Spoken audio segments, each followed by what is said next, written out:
Salut à tous les amis, ici The Prof d'Ortie. Alors aujourd'hui un tuto consacré à la taille des arbustes et notamment donc mes cornouillers qui sont derrière moi.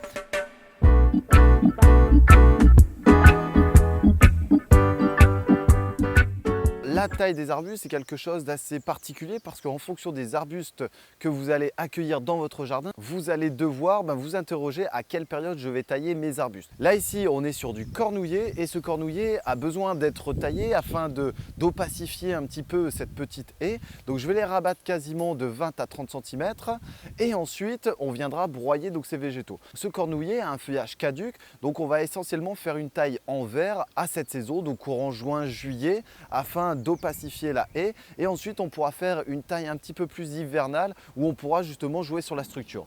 Donc là cette haie me convient parfaitement puisqu'elle ombrage un petit peu le jardin là devant et ensuite donc elle me permet d'attirer des auxiliaires, des amis du jardinier et elle me permet également d'observer différents types d'oiseaux à l'intérieur de cette haie. Alors concernant le matériel, pour tailler une haie comme ça, on va pouvoir utiliser différents outils. Donc là le premier outil que j'ai ici sur batterie qui est assez sympa, d'ailleurs je remercie Ryobi qui sponsorise la vidéo. Cet outil sur batterie va me permettre de faire l'intégralité de ma haie, à la fois sur les parois extérieures mais aussi sur la hauteur ici qui va être le plus important. Là ici on a le carré potager qui a besoin de lumière, donc qui a besoin également aussi d'être paillé.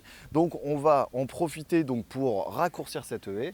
On va broyer finement ensuite les végétaux qui vont être réincorporés dans le massif afin d'apporter des nutriments. Au niveau du taille-haie, bon, mis à part les EPI que vous devrez avoir, voilà, il ne faut pas grand chose. Donc ici on est sur un taille-haie à batterie, on va pouvoir justement donc commencer à faire la taille haute, la taille des côtés et ensuite on pourra observer ce que l'on pourra faire. Alors ici je vais commencer à tailler donc sur les parties hautes.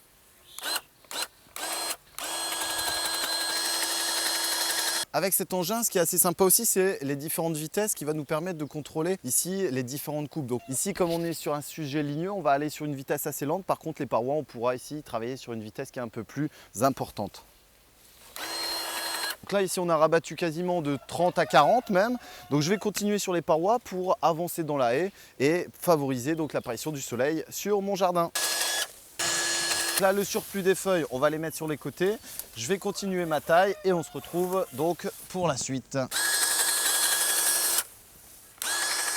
Alors voilà, une fois que j'ai fait le plus gros, je vais commencer par affiner, donc en mettant une vitesse un peu plus accélérée afin d'affiner un petit peu. Donc encore une fois, donc elle n'a pas pour but de rendre un côté esthétique, mais vraiment de rendre un côté pratique pour ici la partie arrière du jardin.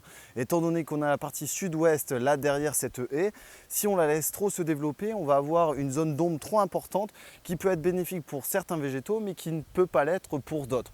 Donc là, ce qu'on va faire, je vais récupérer l'intégralité des branches qui ont été sectionnées et on va les passer au broyeur afin de récupérer le broyat et de l'incorporer partout dans les massifs afin justement d'apporter cet équilibre donc sur la coupe et en même temps d'apporter les minéraux dans son jardin puisque la plante a prélevé ces éléments. J'aimerais parler aussi avant d'utiliser donc le broyeur de l'importance de couper et d'entretenir ces végétaux. Alors on pourrait laisser la nature faire et ce que je conçois entièrement. J'utilise sur certains sujets justement le fait que l'arbre sait tranquillement se développer. Cependant sur d'autres ça peut être assez envahissant et notamment sur ces cornouillers. Donc là ici c'est pour ça qu'on les entretient un petit peu. En même temps ça va nous servir de petite haie, de séparation, d'éviter également l'entrée de nuisibles qui pourraient nuire soit aux poules par l'intrusion de renards ou alors pour différentes autres raisons.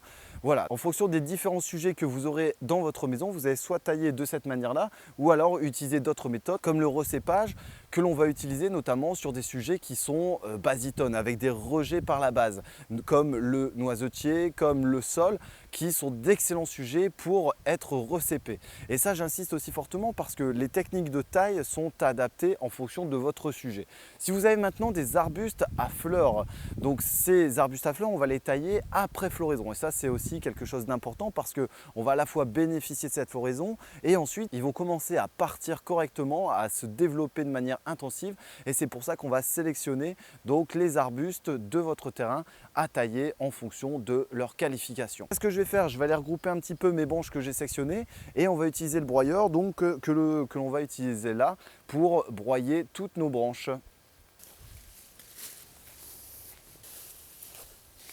Alors voilà, donc là maintenant on a découpé toutes nos branches. Ce qu'on va faire, on va venir les broyer et on incorpore directement dans les massifs.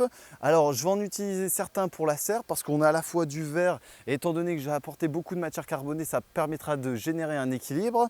Et ensuite le reste, ça sera apporté dans les différentes cultures ici. Quand vous utilisez votre broyeur, donc là encore une fois Ryobi et je tiens à les remercier, donc vous le connaissez bien ce matériel-là. Ce qu'on va faire, on va commencer par les grosses sections qui vont être broyées et réduites en branches et ensuite donc on vient les mettre directement dans nos massifs. Donc là, l'activité du broyage est terminée. On va aller maintenant le placer dans nos massifs et on va se diriger donc vers la serre. Donc là ici, ce que je vais faire, donc je vais aller placer le broyat dans la serre. Je vais nettoyer un petit peu ici et ensuite je vous reparlerai un petit peu des différentes tailles.